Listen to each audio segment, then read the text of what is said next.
Happy Wednesday, Flosstube. Hello, crafty friends. It is Wednesday, June the 17th. My name's Caroline, and thanks for coming back for a crafty chat. I am avoiding helping Nicholas with his French homework. We have a fair bit to do today. And so I'm just gonna knit around on my sock while we chat. So this new sock, it's practically knitting itself. I love it. It's so fun. This is a Leo and Roxy yarn. Leo and Roxy are a local to me dyer and the owners of the Little Red Mitten shop in St. Thomas, Ontario. Lovely, lovely ladies. And this is the August 2019 Sock of the Month Club from last year. So it doesn't have a name other than that. And I've showed you before. It came with, it's this crazy kind of, somebody described it as Fruity Pebbles. I think that's a great name too. So I can call this my Fruity Pebbles sock. It came with a small gray mini, which I am keeping in the project bag with it, but I'm probably just going to make the sock entirely of this super fun yarn, because the more I knit these I think that's of course why, you know, the big gray sock took forever, because first of all, it had a lot more stitches. Well, not a lot, but it's a 72 stitch round instead of a 60. I do a 68 stitch sock for myself because my gauge is quite tight, and so 64 is traditionally average for a woman's medium sock, but because I like a slightly tighter gauge, I do 68 and it fits better. So just a couple of things to start off with today. First of all, the shop update yesterday, thank you very much. Everything except for one road trip bag is sold out. So thank you very much. So once again, I have Sarah booked for Friday morning to do all of the packaging and postage paying, and so all of those orders will be leaving London, Ontario, headed your way Friday afternoon. And because as of this morning, the 6th O Canada bag sold, I will have a $30 Canadian donation to make to the Native Women's Association of Canada. So thank you. Thank you very much. I wanted to also briefly touch on the emails and the photos that you've been sending me for the whips that you were working on while we're visiting together. And yesterday, in yesterday's clips at the end, I had an email and a photo from Lina in Athens, Greece. And in Lina's email to me, at the very end of this beautifully written, friendly, just this wonderful email where she chatted a little bit about, you know, what she's doing while we visit and her love of stitching and how we're similar, and I love getting emails like that all the time. You guys are really, you know, it makes doing these videos, it feels like I really am talking to you, because it feels like I get to know you a little bit more. So Lina actually apologized at the end of her email, and she said, I'm paraphrasing here, but basically because English wasn't her second language, she was apologizing for any mistakes that might have been in the email. And first of all, you'd never know that English was her second language because it was pretty darn flawless. In fact, her grammar was probably better than mine. And I wanted to say, if English is not your first language, but you would like to send me an email with what you're working on, but you don't speak English, because I know that YouTube will put subtitles up for people who don't, for the language of their choice. if you are watching this in a different language, or you know, English is not your first language, please still send me an email. Google Translate is really easy to use, and I can just translate your message to me, and then I will do my best to write, to input your information so that you can share your whips as well. We shouldn't be limited by the language that we speak, because we all, you know, crafting is multilingual. I think you know what I mean. So please send me emails, even if they're not in English. I'd still love to receive them. Look at that. I've almost completed another full round of my sock. Okay, I have to put this down because it's very addictive, and I could spend the next 20 minutes easily knitting my sock. Okay, I'm going to stick with socks just for a few more minutes, so bear with me here just for one more minute, because do you remember this bag? This, my friend Dawn, Knits Best Thing. That's her project bag business. She's from Sarnia, Ontario. So in my Knits Best Thing Christmas project bag, you may remember I have my Christmas socks that I cast on at the beginning of lockdown as my self-care new start. And so I figured, because I had started a new pair of socks and I had finished the old big gray socks, it was time to get after and make sure that these other socks get done as well. So I finished the little bit of the mustard and I started the heel flap. So I've got a nice good start on my heel flap. I worked on this morning while I caught up with Letitia's last video, which was like a month ago. That's how behind on Flosstube I am. It's no wonder I didn't know she was moving, because I hadn't watched her video. So when I found out she was moving, I'm like, how come? I had no idea you were moving. Well, because I didn't watch her video, and so I was completely behind. Anyways, so I did all of that in an hour. So that mustard stripe and all of the green of that heel flap in an hour. So it always shows me how much I can accomplish if I just sit down and put the time in. And I love clearly I love sock knitting. So a little bit about my needles.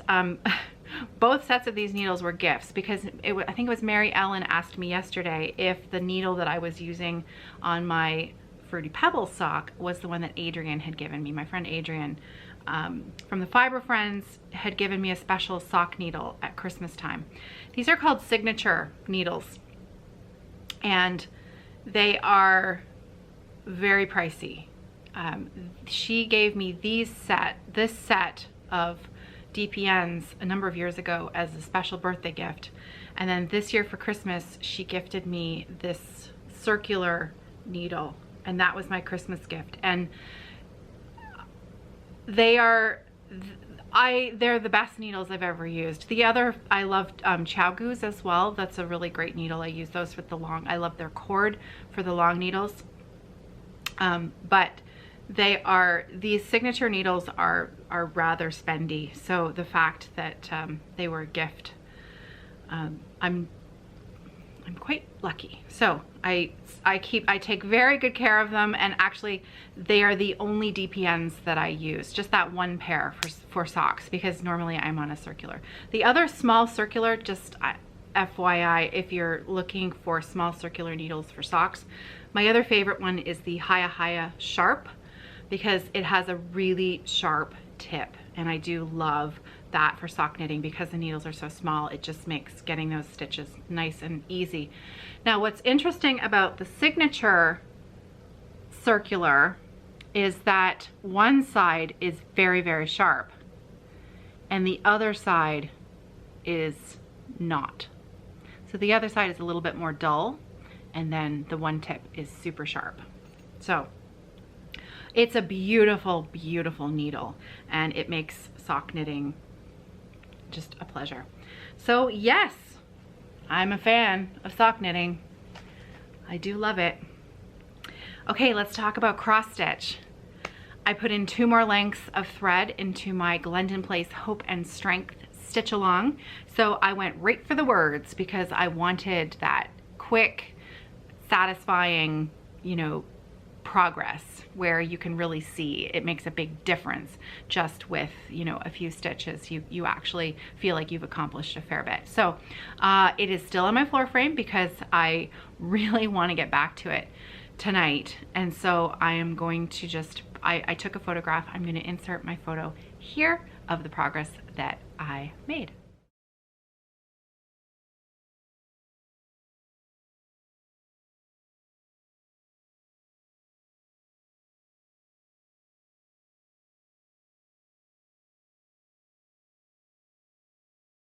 So I know, right? 2 lengths of thread, and I feel like, you know, it's visible progress. I just love that. Now, remember I had empty scroll rods from finishing my Little House Needleworks Warm Winter Woolens. And these are actually not the same scroll rods because I just found these over in my hidey hole where I have a few of my other projects that are on scroll rods. I found an empty pair. That means that I have 2 empty sets of scroll rods. I'm not starting anything new, don't worry, not yet.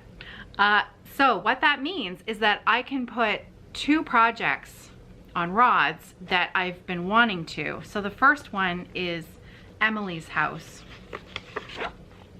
I just started this a few weeks back and I love this chart.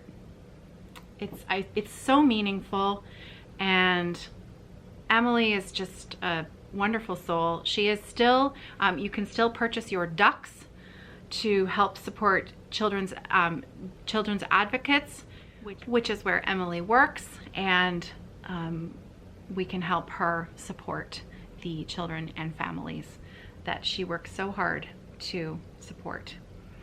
So speak for those who cannot speak up for themselves. No, it's not up for themselves, it's just, see the little flower? That's where I thought it said up when I was just reading quickly. Speak for those who cannot speak for themselves, for the rights of all who are destitute. And it speaks to so many causes. So this is a pattern by Lindy Stitches. Emily's House by Lindy Stitches. You can find this on Stephanie, who is Lindy Stitches. You can find it on her website. And interestingly enough, Stephanie is in the process of switching over her page from Etsy to her own website. So I'm excited for her for that, and I'm looking forward to seeing her new shop. So I am, oh, one more thing, actually. Stephanie has an emailing list. If you go onto her Instagram page, there's a link to it in her profile on her, right on her Instagram profile, there's a link directly to sign up for her email list. And you can join her, she's got a Facebook group as well. And if you love her charts, it's a great way to be informed of sales. When she launches the new website, she's also starting a kind of a wall of fame where you can send in finishes that you've done of her projects, and she'll put those up on her website. And so anyways, I like getting her emails. They're fun. So I am stitching Emily's house on a piece of 40 count ale. And here is my tiny little start at the bottom there. So yeah, this is, oh, I love this fabric. So today my job is to get my fabric loaded onto those scroll rods. And I am using the called for flosses. Somebody messaged me about where I found some of the flosses because a couple of them have been hard to find. And I have to say that I originally purchased this as an entire kit, as an entire set from Stephanie from Lindy Stitches way back when Emily had done some project bags to go along with the set. So this is my Momily bag that I purchased at the same time. So that's why I was able to get all of the flosses, because I've had them for a while in my stash. So this project is gonna go on the scroll rods, and then I can put a few more stitches into it. Okay, last but not least to share with you today from crafting that I did last night. John had to do some, normally in the evening I try to wrap up my work by a certain time, and he tries to wrap up his stuff, and the kids, we all get together and we all try to sit down together at a certain point in the evening and just spend time together as a family. And last night he had some sanding to do, sanding and staining of some project he's got going on in the garage. And so he needed about an hour to do that last night. So I thought, I'm gonna make use of that time. And so what I did was I went through my fabric scraps, and I found I found enough white on white tonal fabric scraps to finish all of the remaining blue and white squares that I need for Josh's quilt. So those are now, I have enough for the whole quilt. So now I just have to do the same for the pink squares. I have one or two finished, but I have to complete the remainder of those squares, and I need to find a little bit more white. So I've got to dig through my scrap pile a little bit deeper and try to find just a little bit more white on white tonal leftovers to use up in the scrappy quilt. And so, yay! And so they're all pieced and ironed. And so after I've done the pink, the next step will be to add the sashing, get those strips done, and carry on my merry way and get that quilt top finished up. So that feels like another little mini accomplishment, which felt pretty good. And I guess that's it. That's all I worked on, and that's all I've done. I have quite a bit of work to do today, which is good, and lots of chores and lots of French homework. I don't mind French homework. I just have to be really careful that I don't do the French homework. Do you know what I mean? I have to help properly and not just, I'm sure we've all been there as parents where there's that little bit of frustration that creeps in when I'm not a school teacher, but I have been a teacher for many years. And so, but I'm not a French teacher. And so it's just a different, when it's your child, it's different teaching your own child than it is teaching somebody else's child, right? Because sometimes we're a little more patient with other people's children.